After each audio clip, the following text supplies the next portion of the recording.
தென்காசி மாவட்டம் வீராணம் பகுதியில் கொள்முதல் செய்யப்பட்ட சுமார் 20,000 நெல் மூட்டைகள் ஒரு மாதத்திற்கும் மேலாக சேமிப்பு கிடங்கிற்கு கொண்டு செல்லப்படாமல் வீணாகி வருவதாக விவசாயிகள் வேதனை தெரிவித்தனர்.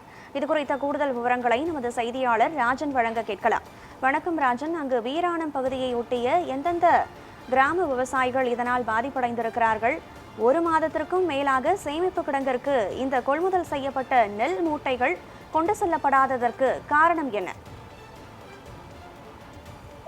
அதாவது கனகதாரா, தென்காசி மாவட்டத்தில் தற்போது கார் நெல் சாகுபடி பணிகள் முடிந்து தற்போது விவசாயிகளிடம் இருந்து அரசு நேரடி கொள்முதல் செய்யப்பட்டு தற்போது அந்த பணிகள் என்பது நடந்து வருகிறது.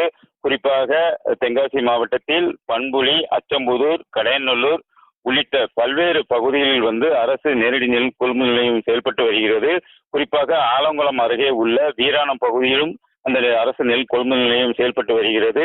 சுமார் ஒரு ஆயிரக்கணக்கான விவசாயிகள் அந்த பகுதியில் விவசாயம் செய்து, அதாவது குறிப்பாக ஆலங்குளம் ஒன்றியம் மற்றும் கேப்பவரம் ஒன்றியத்துக்கு உட்பட்ட பகுதியில் உள்ள விவசாயிகள் அனைவருமே அந்த வீராணம் பகுதியில் ஒரு தனியார் கோயிலில் அந்த அரசு நேரடி நெல் கொள்முதல் நிலையம் செயல்பட்டு வருகிறது. அங்கு கொண்டு தங்களது நெல்மணிகளை அந்த கொள்முதல் நிலையத்தில் விற்பனை செய்துள்ளனர். தற்போது அந்த கொள்முதல் நிலையத்தில் சுமார் ஒரு மாத காலமாக ஆகியும் தற்போது அந்த பகுதியில் அந்த நெல்மணிகளை மூட்டை கட்டி அங்கிருந்து தார்பாய் மூலம் மூடப்பட்டு உள்ளது.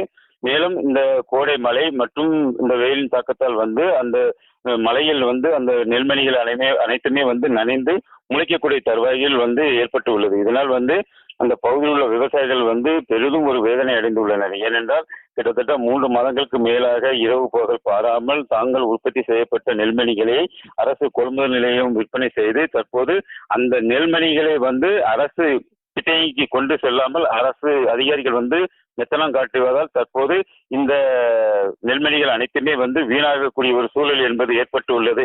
இதனால் நாங்கள் பெரும் மன வருத்தத்துடன் இருக்கிறோம் என்று அந்த பகுதியில் விவசாயிகள் தெரிவிக்கின்றனர். இது போலதான் பம்புலி மற்றும் அச்சம்புதூர், கடைநல்லூர் உள்ளிட்ட பகுதிகளில் அரசு நேரடி நெல் கொள்முதல் நிலையத்தில் அந்த விற்பனை செய்ய கொண்டு வந்த நெல்மணிகள் முறைப்படி அவர்கள் அந்த நெல் கொள்முதல் செய்யாமல் பல நாட்களாக அந்த விவசாயிகளை அலக்கழித்துள்ளனர்.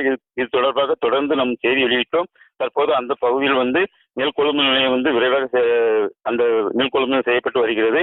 தற்போது இந்த ஆலங்குளம் அருகே உள்ள வீராணம் பகுதியில் இந்த கோடை மழையின் தாக்கத்தால் தற்போது தார்பாயில் போட்டு மூடி வைத்து கூட ஒரு சில மூடைகள் சுமார் 20,000 மூடைக்கு மேல் அந்த பகுதியில் தேக்கமடைந்துள்ளது. தற்போது அந்த மழையில் நனைந்து தற்போது முளையிட்டு மீண்டும் தளர்க்கக்கூடிய ஒரு நிலை என்பது ஏற்பட்டு உள்ளது.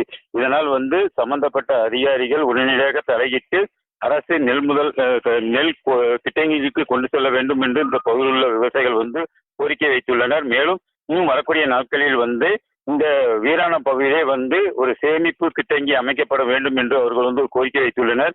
ஏனென்றால் தற்போது கடந்த வருடத்தை விட இந்த வருடம் தென்காசி மாவட்டத்தில் அதிகப்படியான நெல் விளைச்சல் என்பது அதிக அளவு இருந்ததால் தினந்தோறும் ஒரு நாளைக்கு அரசு நெல் கொள்முதல் நிலையத்தில் 1000 மூடை தான் அவர்கள் எடை போட முடியும். ஆனால் அதற்கும் மேலாக அவர்கள் எடை போட்டு எடுத்தாலும் கூட உற்பத்தி என்பது தென்காசி மாவட்டத்தில் அதிக அளவு உள்ளதால் இந்த மாதிரி தேக்கம் என்பது ஏற்பட்டுள்ளது. தற்போது விவசாயிகளிடமிருந்து நெல் மணிகளை கொள்முதல் செய்யப்பட்டு தற்போது அதை அந்த கிட்டைக்கு கொண்டு செல்லாமல் அரசு அதிகாரிகள் மெத்தன போக்கால் தற்போது வெயிலிலும் மழையிலும் நடந்து அந்த நெல் மணிகளை வீணாகக்கூடிய ஒரு சூழல் என்பது ஏற்பட்டுள்ளது. அதனால் சம்பந்தப்பட்ட அதிகாரிகள் உடனடியாக கவனம் செலுத்த வேண்டும் என்று இந்த பகுதியில் உள்ள விவசாயிகள் ஒரு ஆதங்கத்துடன் தெரிவித்துள்ளனர். கனகதாரா, விவரங்களை வழங்கியமைக்கு நன்றி ராஜன்.